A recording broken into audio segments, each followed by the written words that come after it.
Mr. Speaker, my questions are two. And actually, Mr. Speaker, if you read my first question in this statement, it was very clear. And I'll repeat it for the purposes of the IG. Now that the CS has said that he has no eyes and he has no ears. The question was the circumstances that led to the death of Mr. Albert Omondi Ojwang, including a detailed account of events surrounding his fatal injury. The DIG has stated that around 23:35, Albert was booked at the Central Police Station. And he has stated that Albert was booked after an assessment had been done that he was in good condition, he was in good mental condition, as well as physical condition. The question I'm asking the IG, who beat Albert to the conditions that he was found the next day in the morning when he was taken to the hospital? What happened at that night is what we want to know. And alongside that, Mr. Speaker, the IG is on record having stated in the media that Albert hit his head on the wall. Who gave him that information? And does he still stand by that information, given what IPOA has said of the autopsy report? That is what I want to know. What happened in that night? Thank you, Mr. Speaker. Senator Methu. Senator Methu, no speeches. Thank you very much. I'll be very, very direct to the point, Honorable Speaker. And Honorable Speaker, having listened to the man who, in my opinion, now carries the man who was supposed to give us the evidence of the chronology of what happened, I am of this opinion, Honorable Speaker. We were told that the complainant is the Deputy Inspector General of Police. I'm of this opinion, Honorable Speaker, that from what the Inspector General of Police has said, it is my opinion that the evidence he has put together is the corrected evidence. And I'll give two examples of why I am of the opinion that the Inspector General wants to just cover his deputy. He says that, Mr. Speaker, he says that the complainant lodged a complaint on the 4th of June.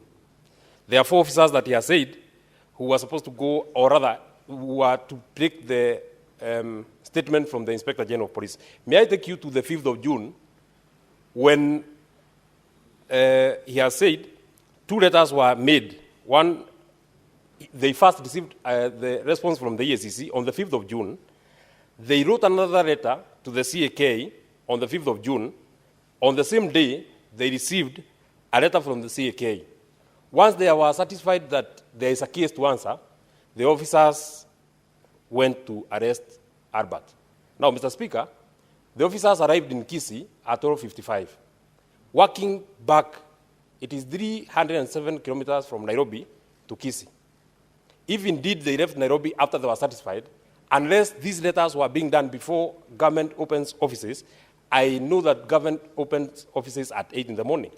If they did a letter, for example, to the CAK at 8, and they got a response at maybe 8:15, if the government is so swift, then it means that they drove to Kisii in less than 3 hours. This, Mr. Speaker, cannot have happened unless there is further evidence that of how.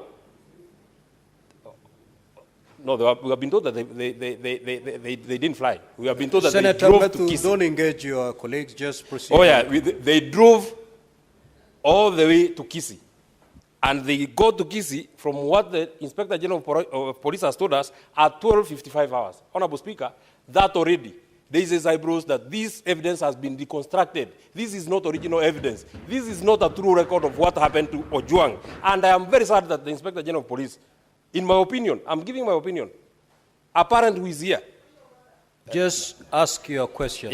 So that is my question. My second question, and Honorable Speaker, I don't know why colleagues have a problem. Order, honorable senators. Just One, let me just direct you. I will not take any points of order. We have just suspended the sitting. We are here not strictly enforcing the standing orders. Allow the honorable senators, you've made a basis for your question, proceed to ask the question. You know, Mr. Speaker, we are here because we want to know what happened to Albert Ojwang. If any information can help us know what happened to Albert Ojwang, then it will help us move. Maybe finally, may I know from the Inspector General of Police, once it was established in the morning that Albert was unconscious and he was being rushed to hospital, the choice of Mbagathi Hospital instead of Kenyatta National Hospital, just a question to maybe to help in the investigation, because I've seen from Central Police Station to Kenyatta National Hospital via Hospital Road is 5.1 kilometers. To Mbagathi is 5.8 kilometers via Valley Road. Mr. Speaker, I would have imagined that there are better facilities and there are better facilities at Kenyatta National Hospital, and being a hospital that is nearer the Central Police Station, Honorable Speaker, I would have expected that is where Albert would have been taken. Thank you.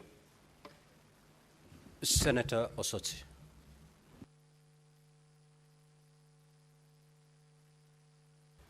Thank you, Mr. Speaker. Mr. Speaker, I've listened to the IG very keenly, but I would like to know what brief, the specific brief that led to the suspension of the officers at Central Police Station.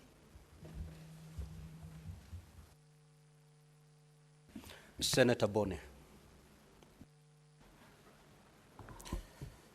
Mr. Speaker, my first one is to CS Murkomen. Mr. Speaker, patriots in this country fought against detention without trial, and CS Murkomen, I assure you, they are going to fight against extrajudicial killings, especially within police custody. The question is this, CS.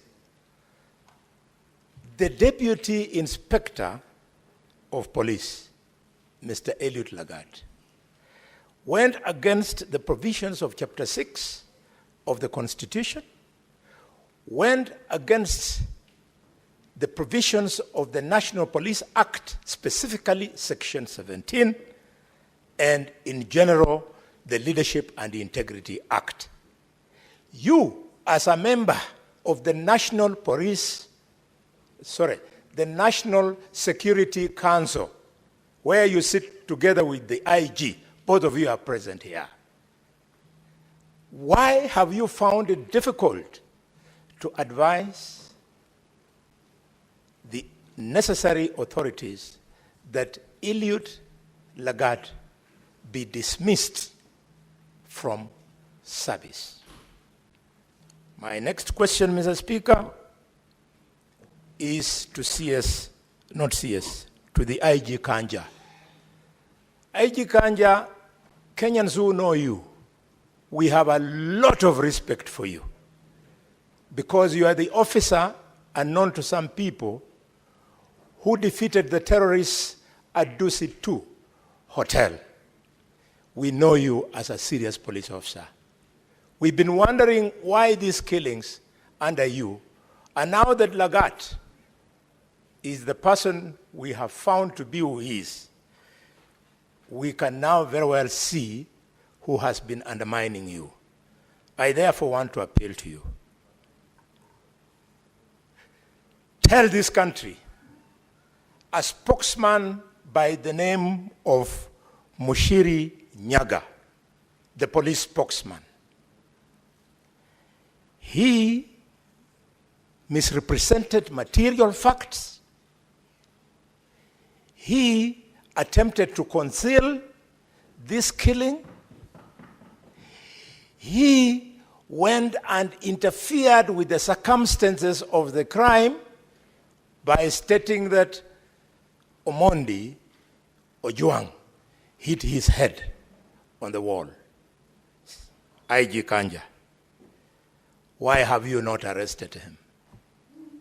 He has information which in his statement under arrest will help to point fingers at who gave him this deliberate statement so as to do what I have said above. Finally, Mr. Speaker, back to Kanja and or Amin. IPOA has now told us the names of the officers from DCI who went to Migori to go and arrest Ojwang. Can you tell the country how it came to pass that Ojwang was moved all the way, Ojwang,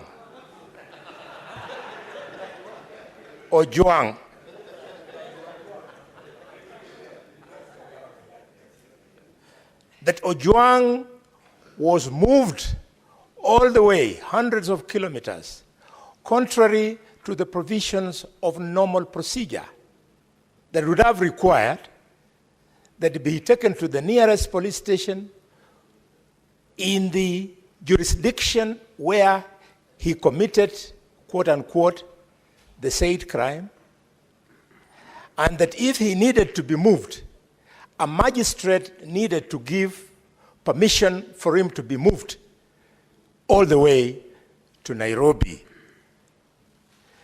Could you, IG, tell us why you have found it difficult to arrest these officers?